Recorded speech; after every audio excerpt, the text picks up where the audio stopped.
that part of the journey has been really experiential, I should say. That's been experiential, fun, and terrifying part of the journey. Welcome to the LabVIEW experiment. I am your host, Sam Taggart from SAS Workshops. In my 15 years of working with and training developers, I've had the opportunity to conduct a lot of experiments. Over here, we believe in embracing failure as the essential learning experience that it is. And what better way to learn than from other people's mistakes? In this podcast, I talk to industry experts, colleagues, and friends about their failures and how they have turned them into future successes. So I am here today with Andy MacDonald of VoxSomnia. And they are a consulting company. I don't know, do you consider yourself consultant or a system integrator? Or System integrator. system integrator. Okay. Yes. You guys are out of Chicago? Yes. Okay. Yep. Right downtown. Yeah, and so I think we first met when you all came to GDevCon. You guys had just started your company, Mm-hmm. and like most people who just started their company, I don't think would it be fair to say you didn't realize what you were getting into, or Yeah, didn't realize the absolutely. full facet of what you were getting into? Yeah, Yes. yeah. Everybody, it's kind of like having kids, right? It's like one of those things like people tell you about it, and then you go do it, and then you're like, oh crap, it was way. Yeah. Well, what But have I done? yeah. Yeah. Yeah, I imagine there are other things in life like that, but yeah, that's definitely.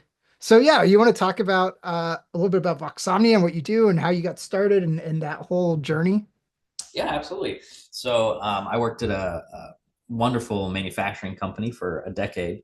And at that company, I was allowed to try and fail and find different paths. It was a really great experience. And after about 10 years there, I felt I'd like to try this whole entrepreneurial journey. What kinds of things am I interested in? What am I good at? Where do I see a hole in the market? And it seemed there was quite the hole in the area of test and measurement automation, especially companies that want to develop long-term close relationships with their clients. So I started VoxSomnia based on that principle, and um, been in business about 2 years. We do, well, year and a half, 2 years. We do turnkey LabVIEW solutions, mostly LabVIEW, and yeah, it's been an incredible journey so far. So when I first started, I thought this is kind of an interesting experiment that you could say went awry. So the thing I was really good at back in my previous role was data analytics, especially for engineers. And I thought, wow, there must be such a huge hole in the market. My friends that work at other companies have no data analytic tools for test data. And so I wrote it all in LabVIEW. I said, I'll start a company kind of doing that. But little did I know how, at least so far in my journey, how low of a value is placed on engineering data analytic tools. People place a lot of value on data analytic tools for management, for accounting, for all sorts of areas of business. But in engineering, for some reason, maybe it's just because engineers like to create their own tools, it was a big challenge. So after a short period of time, I realized that this was not going to be a viable business model. So I pivoted quickly into actually creating a turnkey solution with hardware test and measurement. And then suddenly we kind of found our sweet spot that we could start building a business off of. So in the early days, it was really crazy because I thought, I made these data analytic tools, they're widely loved. I'm sure I could do this for a career. And it didn't work out that way initially. So See, that is very interesting because I've always held the opinion that as LabVIEW programmers, we leave a lot of money on the table in mm, the sense that we spend all this time and energy collecting all this data. And usually what I've seen happen a lot of times is they just dump it to a CSV file and they hand it over to some Python programmers and they run analysis on it. And I yep. always thought, well, if we could do some of that in LabVIEW and or like pull in some of that Python code and run it using the Python node or something and put a nice GUI over it. I always thought there was lots of money in that. But you're telling me that people aren't really as willing to pay for that, or at So least maybe this not willing to pay for consultants to do it. Yeah, this is the trick of it, I think, because my you can take my word with a grain of salt, right? I'm a very small experiment in this large market. However, what I found is looking at what people feel like need to pay money for people to come in and do. Test and measurement automation is something that's really hard, really challenging, and has hardware involved with it. When it comes to the data analytics, a lot of business leaders seem to think more in terms of um, other types of software. They wouldn't think LabVIEW. They wouldn't even think maybe Python. They'd think other types of things. Think like So Excel, maybe, yes, well, yeah, or just or you know, like I we yeah, need I to. find sometimes we're up against software that's more for enterprise data and not so much for test measurement and engineering data. Ah, And okay. so educating customers on that has been a big challenge that we're slowly getting better at. And so what we found though over time is because we love data analytics, we love to spend all this time creating a cool test and measurement solution and then doing something with that data, because who better to try and create some cool tools with that data than the people who have a very intimate relationship with how that data was collected, sample rates and signal types.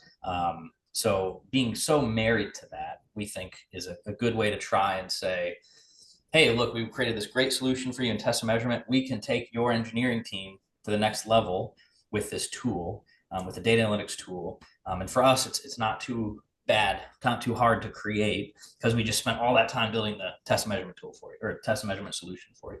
So that's kind of the track we're currently on. Jury's still out on how effective we'll be with it, but that's where we're at currently. So the thought that pops into my head is that maybe as, and this is just me spitballing, but as an outsider, right, analyzing test and measurement data, maybe it's the fact that you're an outsider in the sense that I feel like that type of data is very specific to that industry, is very specific to that particular application. And so, you know, they want to do stuff with that data. They value getting insights out of it, but like trying to make something generic that's a generic data analysis thing for engineers is very hard to hit all the bases, right? But if you're the internal team that knows the process and knows everything, then maybe it's worth it for them to have internal people. And by creating the hardware now you're the internal guy in the sense that you're not internal to the company, but you already are familiar with the domain, and so then they feel more comfortable throwing that Yes. work towards you. Yeah. Does that kind of make sense? Because Yeah, in it my makes head, perfect sense. if I was the engineering manager, right? And somebody from the outside who didn't know anything about my specific industry, my specific applications, hey, we can do data analytics. That kind of comes at me like all the people are like, oh, we'll get AI to solve everything for you. It's like you don't understand what we're doing, Yeah. right? Whereas if somebody says, hey, we built this machine for you, and oh, you've got all this data, we know how to analyze that data, and oh, okay, those people know about the machine. They know what the data represents. Absolutely, and I think that was the missing, perhaps the missing puzzle piece in the beginning. Um, Going into a client who makes a something that's highly specialized to them, that they know intimately, and claiming we can do wonders with their test and engineering data, perhaps was a turnoff. So if we're already doing the actual test and measurement machine, then it makes a lot more sense. Like you're saying, it makes a lot more sense that we would also create that tool for their engineers to really be unleashed and be able to make design decisions, manufacturing decisions, quality decisions, and feel good about the data coming towards them. So, Yeah, I feel like the value is really not, it's not in the data, it's not in the analysis, it's in the making better decisions part. yes, That's where precisely. the real value, all the other stuff is just supporting value, right? It Mhm. enables you to make those decisions, but those decisions are where you're really like saving a lot of money or time or energy or effort or, making a go, no go decision on some new product or something.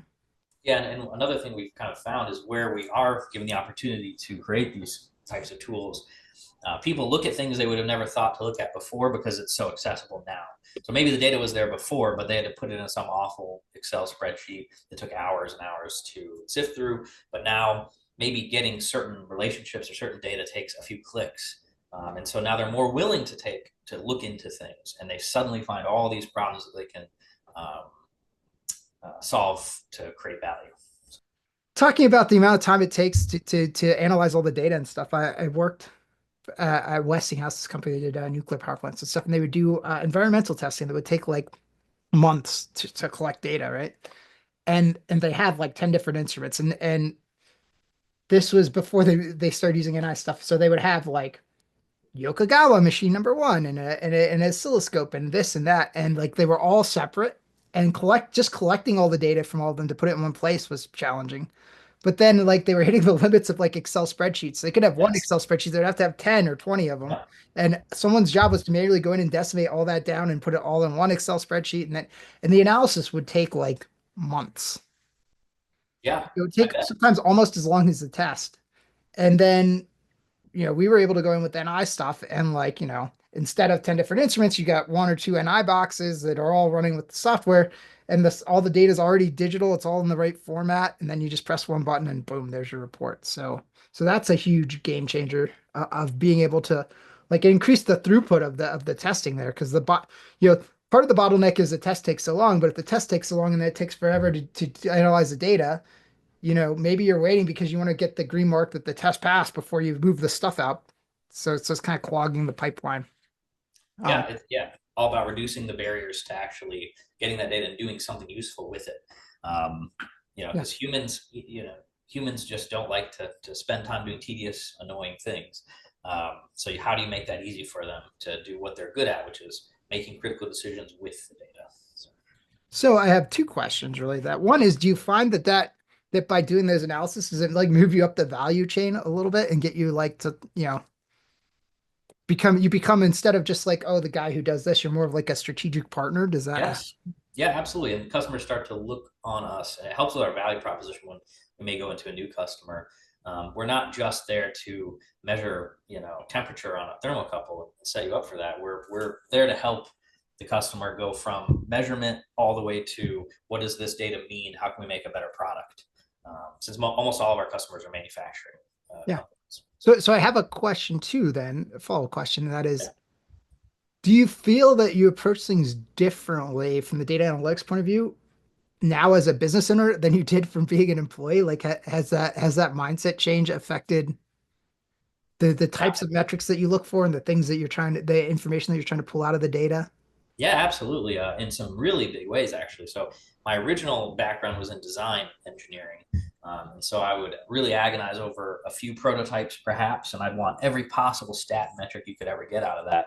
But after working in a production environment, manufacturing, and realizing, what is actually important for them to collect and make decisions. You can collect everything, but then how do you manage that and deal with that data, and how much does it cost to do that? We always want to give customers the best price we can. So how do you cut to the chase and say, what are the critical components that need to be measured? And what do we think that they'll want later on that we'll put in there?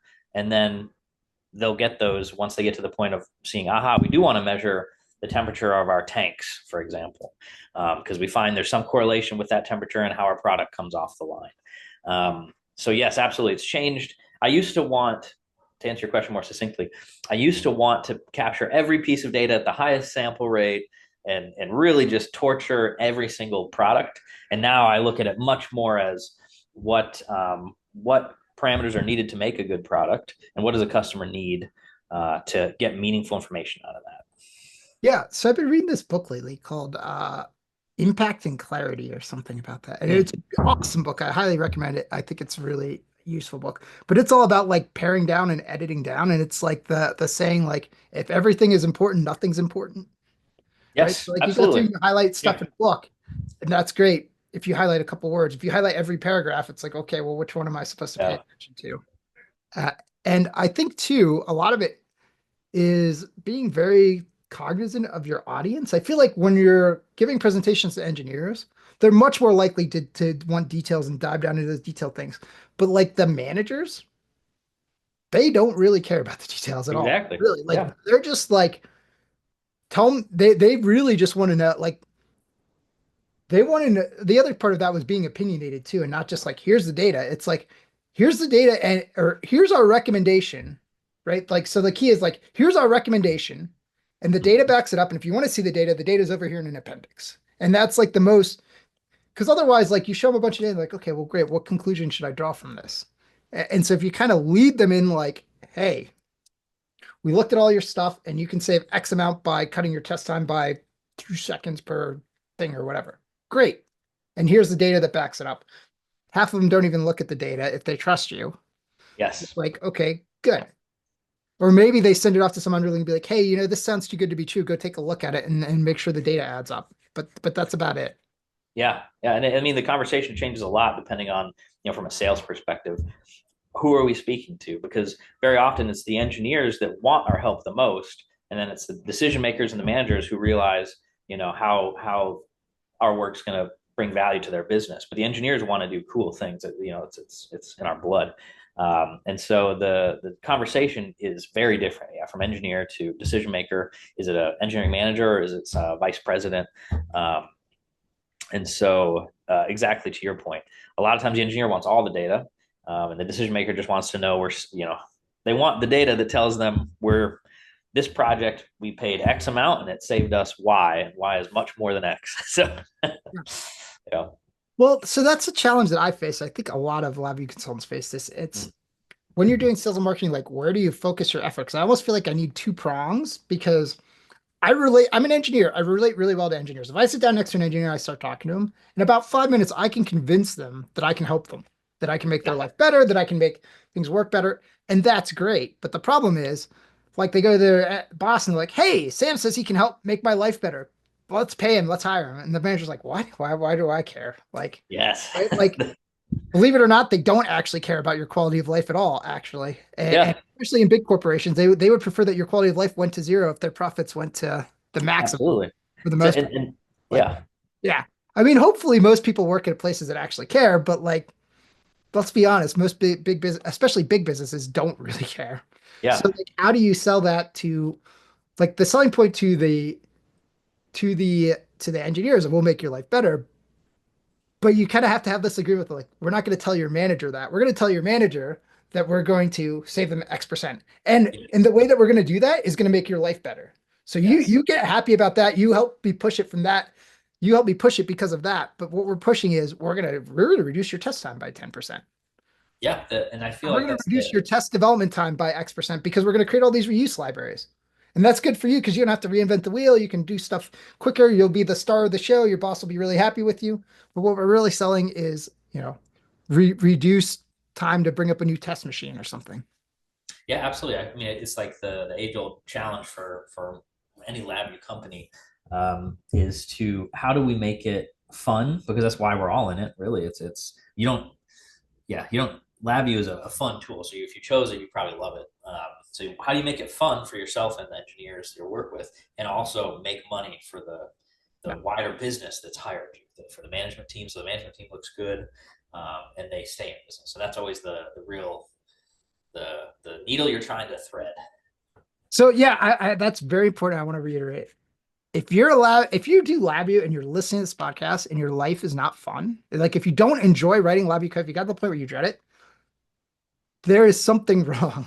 Yeah, and yeah, and you should come contact myself or some other lobby consultant and we should get that fixed because it is possible to do it and have fun. That doesn't mean like there's not pressure, there's not deadlines and all that, but like, if you've gotten to the point where you no longer enjoy writing LabVIEW code, like that is the time point where you're like, hey, there's got to be a better way. Like that there is a way to write code in such a way that it's actually enjoyable.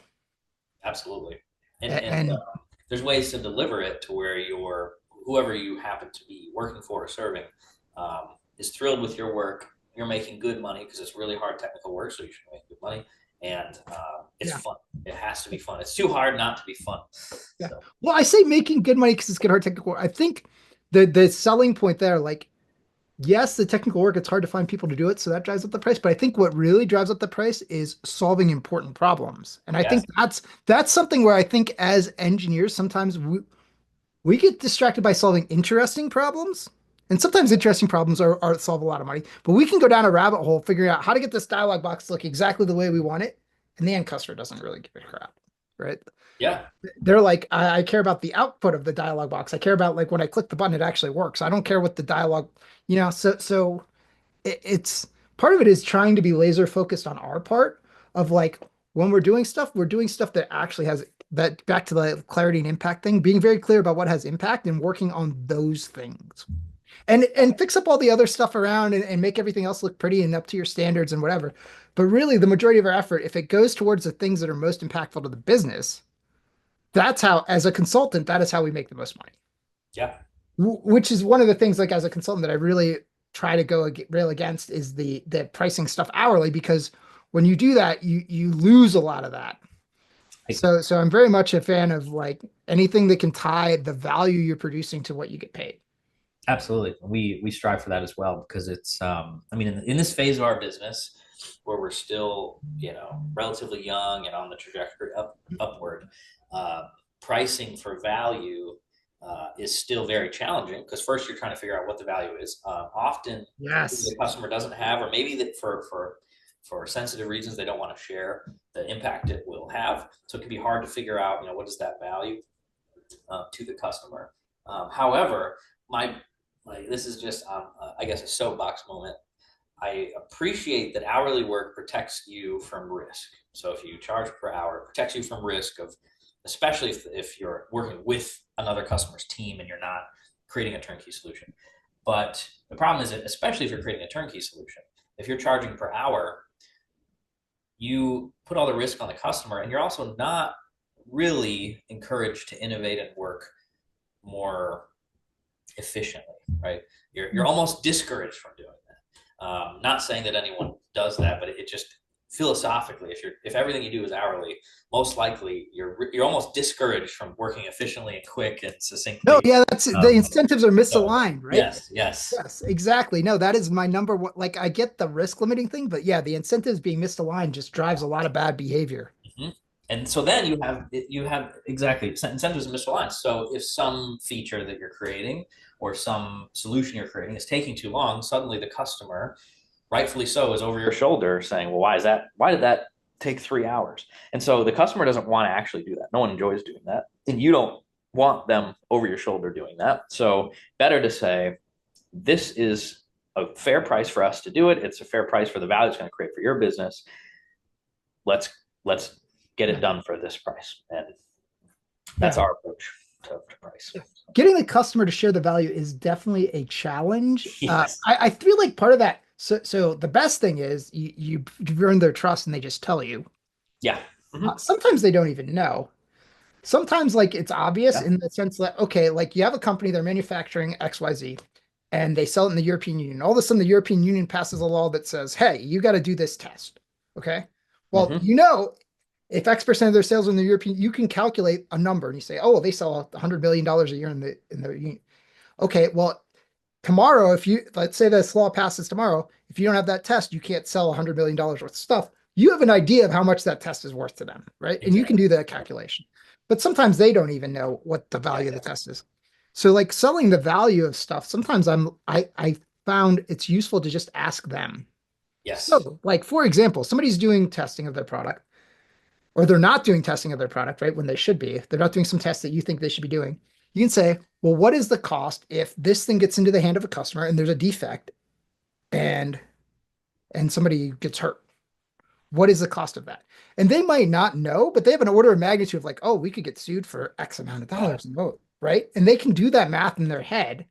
Or, you ask them a question like, hey, I see you're testing this thing. It takes you an hour. What if we could get it down to a minute? What would that do? How would that impact you? And they can do the math and they know what the rates of their people are and stuff, and they can come up with a number. And so you could ask them and they could give you a number, or you could just say, hey, you ask them that question, you say, I think it's worth 100 grand. Does that number track to you? And if they do the math and the numbers are there's a big difference there, they're like, oh yeah, that sounds great. So, I mean, part of it is you kind of you have to have an inherent knowledge of like what it's worth to you, right? And it's not just The like, challenge. and that number should be much bigger than just your cost, right? Because you want to make money, you want to make good, if we can do it for 25 and 3x profit or whatever, like if we're happy with 100 and that gives us some margin if it runs over or whatever, then and we think that those numbers compare, then let's pitch it at 100. I talked to some people and they're like, the analogy I heard once was something about like if you're a landlord, like a landlord agonizing over the exact number to charge for rent. Is it 850 or 875 per month or whatever Yeah. it is, right? Uh, And it's like, in the end, there is some number that both sides can agree to that's good. And it's not like if you charge 875, you're overcharging them and like, and you're yeah. sticking to them or vice versa. It's like there's some number where everybody can leave and be happy. And Yes. it's just about figuring out where that range is and then picking a number in that range. Yeah. I mean, and I I work with a coach, Zach White. He's amazing, and he's challenged me a lot on the sales side, especially with price. And he says, if it's too easy to say yes, probably one side is getting Yes, if one they side is immediately, if you throw out an offer and they immediately like yes, and they jump at yeah, it, like you're leaving money on the table yeah, for sure. yeah. Yeah. And now that's not to say you don't know what's going on behind the scenes. Maybe it was very painful, but most likely, if you're doing value pricing, um, both sides, there should be some sacrifice from both sides for it to be truly win-win. Because in any of these partnerships, because again, we really go after long-term partnerships with customers. We want to be there for them and help them and understand their challenges and products. And so, in order to do that, though, it has to be fair for both Mhm. sides.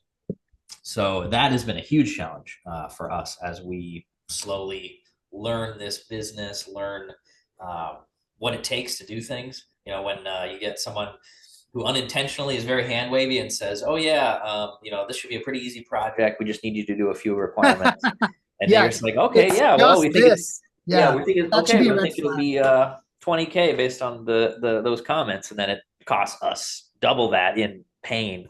So it's been that part of the journey has been really experiential, I should say. That's been yeah, experiential, fun, and terrifying part of the journey. So I have two comments I wanted to go through there. The first one is, we talked about how there's like a range, right? It's not like one number, right? And if you Yeah, charge $5 over, you're stealing from them. If you charge $5 under, yeah, there's something you like that. yeah, That I mean, I'm sure some people are that penny pinching and that like accounting type, but like, eh, think about like what you charge per hour if you're around 50 minutes one way or the other. Like, really, like, does that matter? Like in the grand scheme of things, in a giant project, that comes out in the wash. yep, But being in that range though, you get to pick where you're at in that range though too, right? So if you know mm-hmm. what the range is, you can position yourself anywhere in that range. And my thought is like the better customers, at least in my experience, tend to be at the top end of that range. And but the challenge is they demand a level of service too.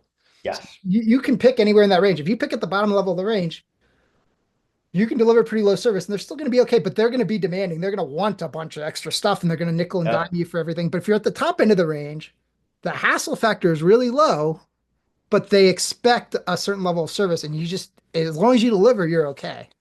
yeah, and I guess the fun part of in our case is owning businesses to do this. You can decide who you're going after, like which types of customers you would prefer to work with. Do you want to get more projects on the lower end and not worry so much about every little detail, or do you want fewer on the higher end and focus very heavily on excellent service? And so that's always kind of a fun part of the adventure. Yeah, that's also, yeah, because if you're on the low end of the range, you're leaving money on the table. You make that up by volume. And do you Yes, want that level of volume? And it you want, yeah. the tricky part is volume makes sense if you're producing pens or paper clips, but if you're producing engineering solutions, volume becomes a almost impossible feat. So because most of it is your time. And it's funny too, because when I think about the technology over time and what we might look like 5, 10 years from now, I think that always one of the biggest challenges remains getting the true scope and challenges for a project defined, especially in the early phases. It is so hard.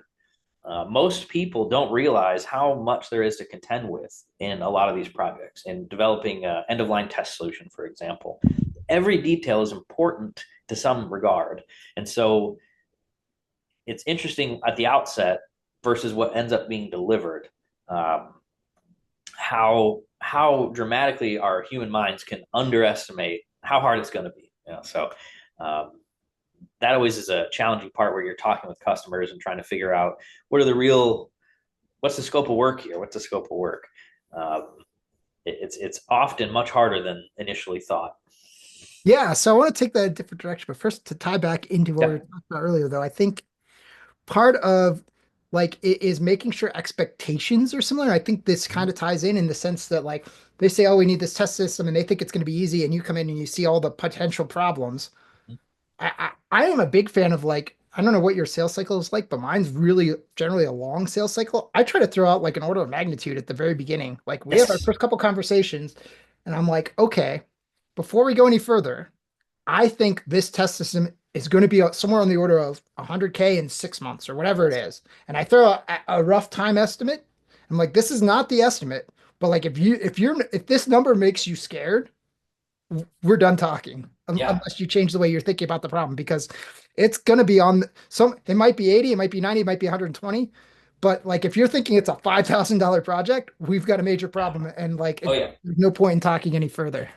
Yeah, I mean, if we get to send a customer proposal and the number is shocking, we have failed. We have completely failed that customer if they see that number and it's totally shocking. There should have been conversations at rough order magnitudes before that um, that said, "Hey, we think this is a 50K project, roughly. What do you think?" And if it ends up being 55 or 45, it's in that ballpark. Yeah. But if we send them a PO or a quote for 100K and they thought it was 25, everybody loses there because it's bad for everybody. So, So also I'm curious because you mentioned that, the scope sometimes like what you set out to do and then what you end up delivering tend to be different. How do you accomplish that? Because like I've gotten away from doing like fixed price. Like I give people an estimate and I say we're gonna work in chunks. And yeah, like as we do each chunk, we'll have an idea of if we're on track to hit that end budget or not, and that gives us some flexibility and some decision points along the way where they can, if we hit halfway and we're like, okay, well, we're halfway in the project, but we spent more than half the money. How does that going to work? Yeah, yeah. It's a good question. It's something I think about a lot. And when I think about this, I find that both the customer and us in the LabVIEW world both kind of over constrain ourselves here because when we talk about hourly again, it puts all the risk on the customer. So customers like fixed price, but if you bake in a bunch of wiggle room for fixed price, then the customer may feel like they're being ripped off. Even though with a lot of these projects, it's actually impossible to truly know the scope day one of the project. hmm Things just information that wasn't available to you at the outset always pops up halfway through. So we do it in a phased approach. We try to put all the risk up front. A lot of stuff I've learned from working with Steve Watts. Trying to put the risk up front, try and do the pain points up front, make sure the customer's happy with it. But I think that for us, we have decided that if we're going to do value pricing, then we're going to do value pricing. And that means that we're going to lose on some projects. And we have to yeah, be okay with that. And if we keep losing on projects, our price is wrong or we shouldn't exist if that's going to be our approach. And so yeah. it's been, uh, I can't emphasize enough how challenging that's been, but that's our approach. Yeah, I'm a big fan of like shared risk, shared reward. That's like the Yeah. value pricing thing is right. Like if it works out well for the customer, the deal should be structured in such a way that you make out well. And if the Yes. customer's project fails, you should make out less. Like maybe you don't lose money, but you don't make anywhere near as much as you thought you would. Yeah. And I feel like the hourly and the fixed price kind of push the risk to one side or the other, right? Hourly pushes the risk on the consultant or sorry, onto the company. Like if it goes over, we just charge you more hours and you pay more. And the other way, the consultant's taking on all the risk if it's fixed price. And I feel like things work much better when we collaborate and we're on the same Yeah. team. Cause like I feel like there's just like the traditional model is just like you said earlier, like the incentives are just all at loggerheads. They're all going in opposite directions. Yeah. It's a big challenge. And I think I touched on this earlier, but it, we love doing we love creating LabVIEW solutions. We love doing test measurement solutions. So that part's that's just the table stakes in this business. What I've found is perhaps the most important part of the whole business and project is really the first few weeks where you're trying to scope it out, talking to the customer, and actually figuring out the right questions to ask or the right ways to get them to reveal to you the challenges. And then, not that I think they ever purposely withhold information. Really, it's usually they're just not aware of what may be easy or what may be hard. They're not subject matter experts in LabVIEW in most cases. They're subject matter experts in their product. So one of the biggest challenges for us in the LabVIEW world to charge a fair price is the very first, right as we're sending that proposal or that quote, have we pulled out the major points that define this project? It's learning how to ask the right questions and listen. That's really one of the hardest parts of this business, I think. Yeah, so we do something similar. We have like we call it, I forget what we call it, but basically scoping session or whatever, right? So somebody comes with the project, we sit down and we do the Agile Samurai has there's a workbook you can go through. It's like 10 slides. And I forget what they call it. Can't remember off the top of my head. But anyway, haven't had enough coffee today or something. But you go through this exercise and it asks like, what do you care about more? Quality, you know, Inception. free date, price, right? You said all those things. You talk about like who else needs to be involved in this project? Do we need to pull in the IT people because hey, we're doing this thing and it's network and oh, you got to put it on the network and then because you don't think about that, you don't bring them in early. You hit a roadblock down the way and it costs a bunch of extra money. So you do all those things and then you kind of look at all the features that they want and I like to help give them some guidance and plot things and say like, here's the value. You guys tell me how much value this is and I'm going to tell you rough relative costs. And then we try to pick the ones that like, this doesn't add a lot of value on your end, but it's expensive. Let's get rid of that and pare things down. And I think that type of stuff, it does two things. One, it builds trust with the customer because you're asking them questions and it shows that you actually know what's going on and Mhm. you maybe even know more about building the thing than they do. And that's the big thing. But the other one is just clarity. It helps them become very clear on what they want. Because often, especially like fixed price stuff, right? You're doing a fixed price bid. The customer is going to layer on all these feature requests because they know they only get one shot to add stuff. So they add all this like things that like would be really nice to have, but they don't need. And then the price is really high, and it's like, Yeah. and also like, they don't need none of that stuff delivers value. Like out of the 100 requirements they give you, there's 20 that are like key core requirements that have to happen, handful of nice to haves, and everything else is just usually fluff. Yeah. And like you pointed out, it really is collaborative. And I think in these conversations you're talking about, that's the value of having a long-term relationship with that customer because most, at least in our experience, most customer engineers are very reasonable. So if we've agreed on some fixed price, we're going into it, there's a feature that really is a nice to have, but that nice to have is going to be very painful for us to implement. Almost always they're say, oh well, that's just kind of a nice to have. I'm not really, that doesn't bother me not having that in there if it's going to screw up the project timeline and cause a lot of pain. But you have to have that relationship with the customer. You have to approach it as we're in this together. You're paying us to create an awesome solution to make your business more profitable. I mean, at the end of the day, if what we're doing isn't making your business more profitable, we're failing. Yeah. So no matter, yes, you're paying us, but you're paying us to make your business more profitable. So we have to be in this together. Neither side can be slipping up on their end of that bargain. So to your comment about the engineers being reasonable, they often are. Sometimes the higher ups, the financial people, the Yeah. manager are not as reasonable. Yeah. So like, especially the corporate people, like the farther you get from the engineering department, right, the less Yep. reasonable they tend to be. One of my things that somebody told me, and it's been very true, is always try to find an advocate within the organization, particularly, especially like someone at like a manager level or above, but sometimes even just like the administrative assistant, if you deal with them a lot, they can become your advocate. But having somebody who has a little bit of power and can kind of advocate, like when you're not getting paid on time, somebody who can call Yeah. up the finance people and be like, hey, this guy does good work for us. We don't want to lose him. You should pay him on time. Yeah, that and just as an aside, that was something that was eye opening in joining. When you said early on, how is it's different doing this versus thinking about doing this. Being in the corporate world and then jumping out and creating a business doing this, and being paid on time is something that I took for granted in the in the previous life. So it's really funny. You bring that up, yeah. Yeah, and it runs the gamut, right? Like some Hmm. companies are really, really good about paying, and Yeah, like some companies, I send them an invoice and they pay the next day. yeah, Some take the full term, but they pay on the date. But it's interesting. Sometimes, like things happen, right? Like the manager's on vacation, he didn't approve your thing. Like sometimes things show up a day or two late, and that's fine. But like some companies just get that they're like, "Yeah, we're paying you 4 weeks late, and we don't care." And you're like, yeah. It's interesting what you're insulated from when you're working in a big organization or any organization. Then you go off to try and you are accounts payable, you are accounts receivable, you are accounting and payroll, and then you see how mixed up the real world is. We have all this stuff about whatever technology, AI, machine learning coming at us, but most things I interact with in the corporate world are still manual. Maybe the clicks to do them are more automated, but it's still some human typing in a payment and setting when it's due. And if they forget to do it, you don't get paid on time. This is really an interesting dichotomy that's developed. Uh, yeah.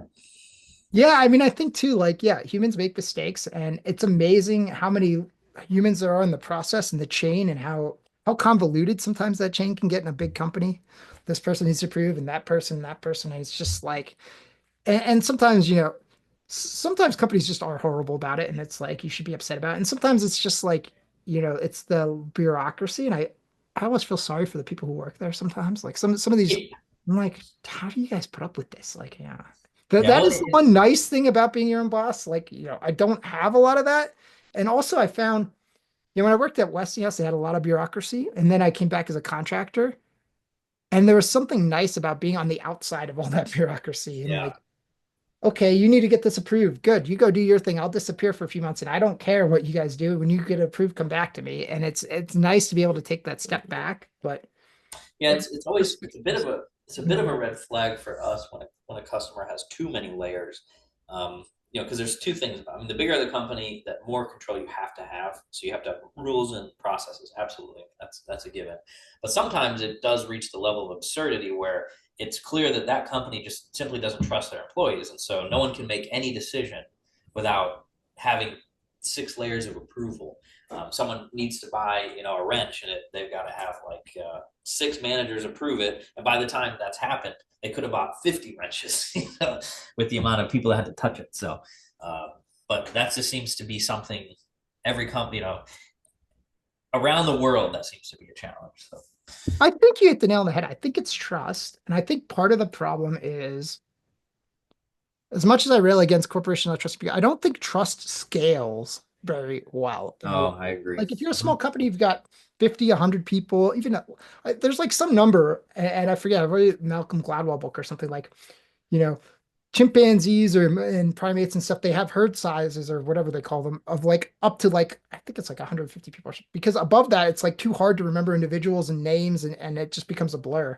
And so Yeah, once you get above a certain size, you can't trust everybody that's been hired because you don't know them. yeah, And it's hard to like, so when you're at a small size, my advice would be if you're at a small size, take advantage of the fact that you're a small size and you can trust people and trust them yeah, because business just runs so much more smoothly when you trust everybody. yeah.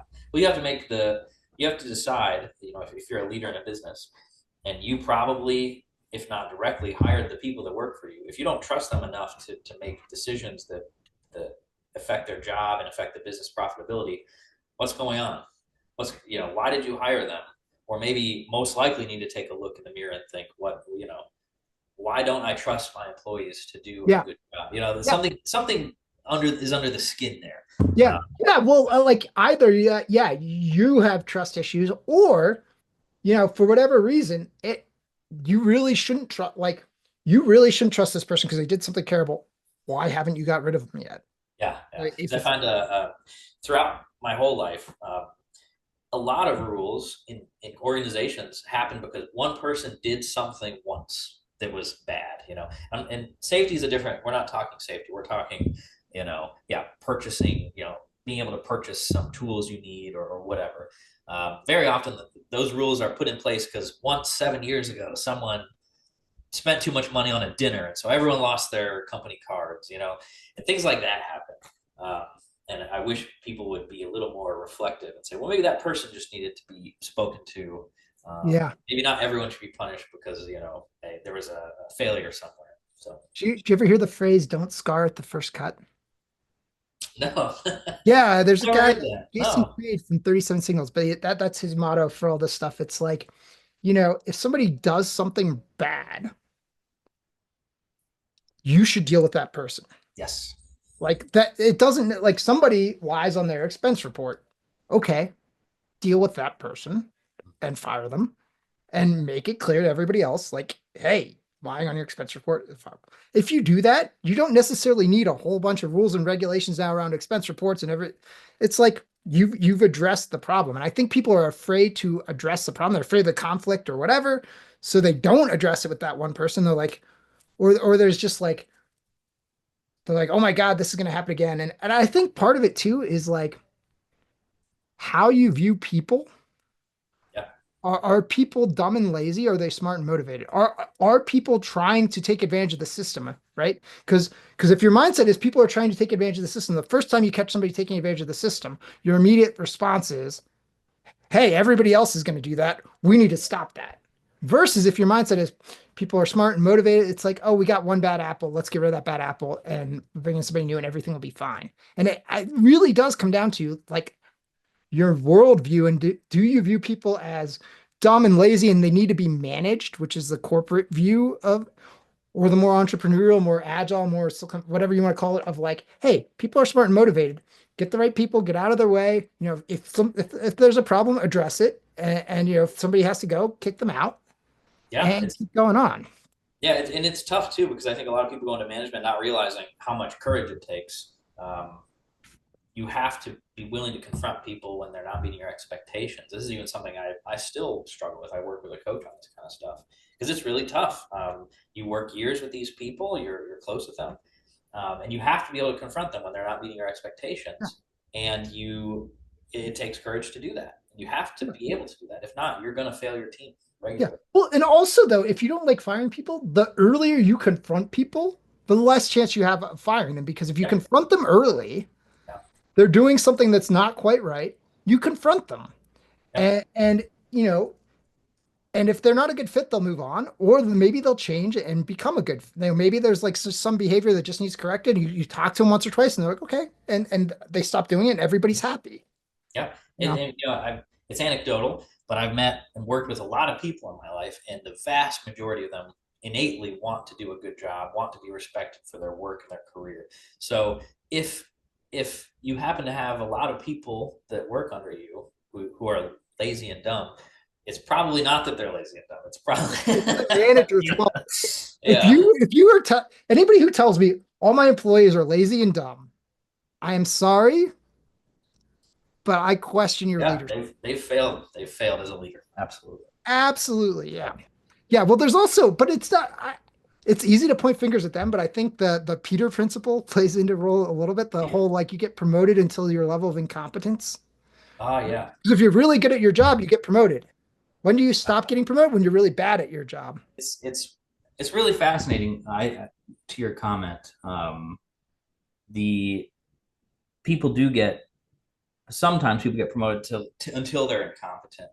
But I think a lot of people are just kind of pre-programmed, or society has programmed them to say success is being promoted up to manager. That's where the money's at. A lot of companies don't create an appropriate path to be an excellent individual contributor that makes good money and is respected. So Yes, that is definitely part of it. So yeah, yeah, I think you see this a lot in engineering for a couple of reasons. Um, but one, like the skills required to be a good engineer are very at odds with the skills required to be a good manager. I don't know if they're at odds, but they're like completely different. often, Yeah. yes, yeah, And so, but part of what drives it is there's nowhere to go as an engineer. If you want to move up, a lot of companies, you know, junior engineer, senior engineer, manager, or maybe yes. tech lead and then manager. And that's it. And once you hit that manager thing, you know, you're no longer doing anything technical, really. You're not writing code or doing any of that. You're managing people. And a lot of those people don't have the people management skills. And companies are really bad at training them on that too. That's another thing, right? If you're going to put somebody into a people managing position, you ought to give them some people managing training. Uh, they have to make sure that that's really what they want to do. I find that and throughout my life that so many times people their default is become a manager. When you really probe them and maybe grab a beer with them, you find that they really just love designing cool things. And you're like, well, how does designing, like you said, how does designing cool things, unless you're talking about organizations, overlap with being a manager of several other people? Because you're not going to design cool things anymore once you're a manager. If you are, you're probably not doing your job very well. Um, so yeah, yeah, Yeah, it's interesting. Yeah, I think companies that have that track of like, you know, I don't know, engineering fellow or whatever they call it. I think I would have to see some data, but I would think that they tend to have better managers because people aren't yeah, forced into it as like that's absolutely. up. I couldn't agree more. And I've seen companies that have that track, or maybe they'll have like chief engineer or something where young people who are brilliant in the technical field can aspire to the title and the pay that they're looking for, without just having to have manager next to their title. Like chief engineer, or like those types of things, something aspirational. Yeah. I do think though, if you aspire to those things, I think one of the things to think about is when you're operating at those levels though, even though you're still an individual contributor, your main contribution is enabling other contributors, right? Like there has to be like a mentorship, right? Like if I look at a senior engineer, yeah, they're probably producing cool stuff and working on cool things, but I'm more interested in how much are they contributing to the people underneath them and building up their skills and share? Because you got to share that knowledge, right? Like otherwise, you just age out and all that knowledge goes with you. At some point, you retire and you take it all with you, and it's like, how can we transfer some of that? Yeah, and that none of that fits in Excel spreadsheets, so it's really challenging to convey that to the wider organization. That we need to have maybe a really high salary overlap for a year or two, because we're going to have people ready to retire, and then we need to hire other people in and learn from them for a while. And those types of things typically don't fall nicely in Excel spreadsheets, so it ends up getting lost. I've seen so often while I'll go into somewhere and someone's retiring in 2 months, and they just hired some young person out of school to learn from them, and they're leaving in 2 months, and you're like, well, what are you going to learn in 2 months from someone's 40-year career? Well, I think so. So at an organization level, I think it's worth having like regular planning meetings, which you probably do, and just in those regular planning meetings, just ask, be like, hey, what if so and so left? What would we do? Mm-hmm. And if you don't have a good answer, that the time to address it is before it happens. Yeah, at my last company I worked for had a succession planning that they would do every year. I thought that Yeah, was succession really planning. smart, because they were always covered when if someone unexpectedly retired or quit or whatever happened, they were always covered. They always had options of um, who could move into that potentially and what the challenges and risks might be. I always thought it was a really good idea. Well, that's a big reason why I'm a huge fan of the mob and pair programming because I feel like it's somewhat of a built-in succession planning in that, okay, you know, that at least for the technical knowledge, right? If you're highly technical and you're working a group pair or mob, like some stuff's going to rub off, even if you're not trying to, it's just going to happen. And that then at least there's like no silo where like we've got a database guy, he's the database guy, he's the only one who knows how the database works. And when he leaves, we're all screwed. Yeah, Because like he is eventually going to leave. yeah, He will retire. Somebody will poach him. He will die in his job if he stays there yeah, like old age. Just like like something is going to happen to him. Hopefully, it's something good and he gets another job or he gets wins the lottery or whatever. But like, yep, no one lives forever. So like, if you don't have a plan for that, you're going to get caught flat-footed. And it's yeah. predictable, right? It's it's an emergency that so left. No, it was predictable. They were going to leave at some point. Yeah, it's really a funny thing to consider. My coach talks about this too sometimes, and that's engineers especially, and we're mostly working with companies that are heavily their organizations are led by engineers and whatnot. Engineers love to create processes to solve their problems, which is generally good, right? That's the job. However, often processes are created to try and eliminate variation, but life is variation. The only thing we can Yeah. be sure of is that things will change. So sometimes I think as engineers, manager or not, we forget that we can put processes in place, but we need to put them in place with the assumption that they're going to change, that they must change, that things will not stay the same. And very often that doesn't happen. And so the processes are created and it's just then they're broken when they don't fit anymore, and it's just this swirling mess. Well, that's where I'm a big fan of retrospectives, Right. which is just like sitting down and looking back Yeah. over the past project. Like, when we do like a pairing or mobbing session, like at the end of every session, I try to set aside 5 minutes to be like, okay, what worked, what didn't, like on that level, just to like instill a habit. But like every time a project's over, you should sit down at the end of the project and maybe even call in the customers and just have a conversation. What went well? What didn't? What would you change? Right. And if you get in the habit of doing that regularly, then those processes keep updating themselves because, okay, this process causes problems. Okay. Maybe the first time you take note of it, but the second or third time you hear that, you're like, okay, what do you suggest that we change this process to? I suggest we do this. Okay, let's change it and move on. And you know, It doesn't have to be this like big deal. It's just like take Yeah. 5 minutes at the end of every day or the end of every week, month, whatever it is. Just set some regular time to just reflect back. Yeah. And the process is, especially with people in engineering, which is inherently creative work, have to maximize people's creative freedom, which sounds like it's antithetical to process. But you can create processes that assume competent individuals and maximize their creative freedom, but make sure that customer needs are adhered to, that whatever regulatory needs are adhered to. And so going back to what we were talking about earlier, I feel like very often processes end up just being a series of this happened once, now we have a process to control it. That's a terrible way to go about creating processes for people. And so but engineers, we love to do that. We love to say, oh, new rule, not allowed to do this, or we're taking this away, or you no longer have the freedom to do this. So be Well, I very think the intentional about that. retrospective and communication helps with some of that, right? Mm-hmm. Because it's like if you do the retrospective and you're like, okay, we did this, it didn't work, and everybody's in the room and everybody hears that, do you need a rule, right? The next time we're just not going to do that. Yeah. And we just agree. And it's like, it's, yeah, it's Yeah. a, My it, yeah. one of the coolest things about where I used to work was that the president would always say, our mission statement is your job, and you are empowered to do that regardless of what's going on. So, it was usually the customer needed a part real quick. They needed a turnover fast. Part of our mission was getting the parts they need quickly. And so you were empowered by leadership inherently to maybe break some rules and processes if it meant satisfying the customer. And so, sometimes it takes courage to keep adhering to that, even when people may do something that makes management angry. So, yeah. Yeah. So it's kind of like your get out of jail free card. Like, somebody needs a part and you're like, I just overnighted it to them. Oh, but you went Yeah. over the $100 limit. Well, Yeah. hey, customer needed it. This is our motto.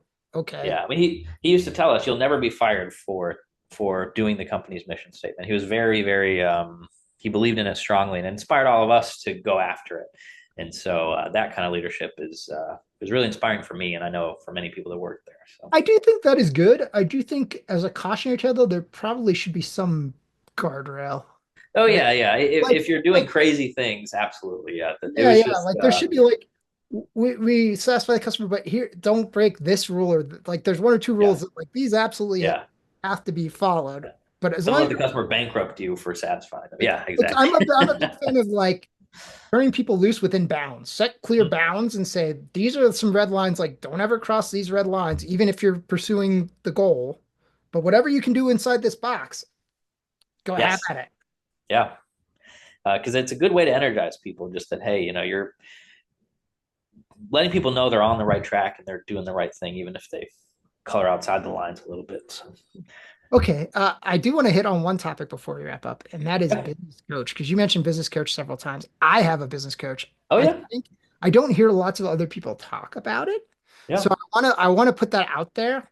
And I want to encourage if you run your own business, a business coach is an awesome idea. It doesn't mean you're weak or whatever. It means you're self-aware and know that you don't know everything. That would be my absolutely. first point.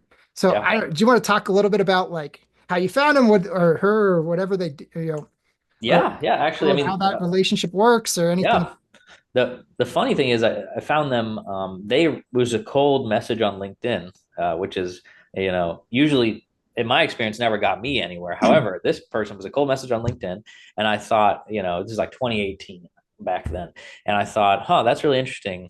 It sounds like something maybe I'd want to do someday, but it sounds expensive and whatever. So a few years pass, and I had this amazing opportunity to move up in the organization I was in at the time, and I thought, I'm not smart and capable enough to take this promotion, this moving up in the organization that the leadership wants me to do. And you have all those imposter thoughts like, I can't really do this. I would love to do it, but I'm not smart enough or capable enough to do it. So I looked the coach, Zach White, looked him up and said, hey, let's talk. What does this coaching entail? What does it cost?